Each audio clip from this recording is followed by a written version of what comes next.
पायांची कमजोरी हा फक्त थकवा नाहीये, आपलं शरीर आपल्याला काहीतरी सांगायचा प्रयत्न करतंय. सकाळी उठल्यावर पाय जड वाटणं, पहिलं पाऊल टाकताना दुखणं, अनेकांना हे होतंच.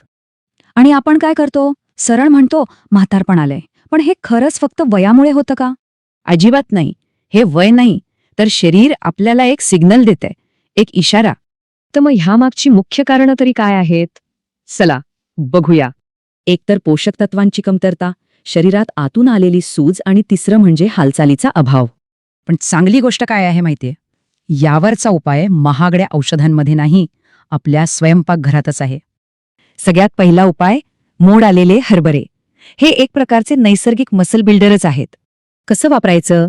रात्री भिजवा, सकाळी थोडे वाफवून घ्या. पचायला एकदम सोपे होतात. आता दुसरं, तीळ. खरं तर तीळ म्हणजे कॅल्शियमचा खजिनाच आहे, दुधापेक्षाही जास्त.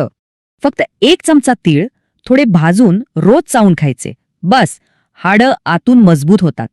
तिसरा उपाय तर एकदम पारंपरिक आहे, मेथीदाणे. सांधेदुखी आणि सुजेवरचा रामबाण उपाय. रात्री 1 चमचा भिजवा, सकाळी ते पाणी प्या आणि दाणे चावून खा. खूप फरक पडतो. चौथा उपाय तर सगळ्यांनाच माहीत आहे, हळदीचं दूध. हे एक नैसर्गिक पेनकिलरच आहे. पण एक गोष्ट लक्षात ठेवा, त्यात चिमूटभर काळी मिरी नक्की टाका. त्याने हळदीचा पूर्ण फायदा मिळतो. आणि 5वा उपाय, बदाम. बदाम फक्त मेंदूसाठी नाहीत, तर शरीराला ताकदही देतात. रात्री भिजवून सकाळी साल काढून खा. यामुळे ते सहज पचतात आणि पूर्ण ऊर्जा मिळते. पण 1 मिनिट, फक्त खाऊन भागणार नाही.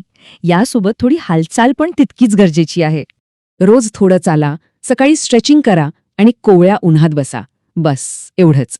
म्हणजे बघा, फक्त वेदना दाबून चालणार नाही, खरी ताकद आतूनच यायला हवी.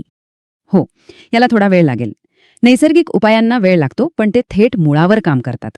थोडक्यात काय, तर आपलं शरीर आपलं शत्रू नाही, मित्र आहे. फक्त त्याचं ऐकायला शिकलं पाहिजे.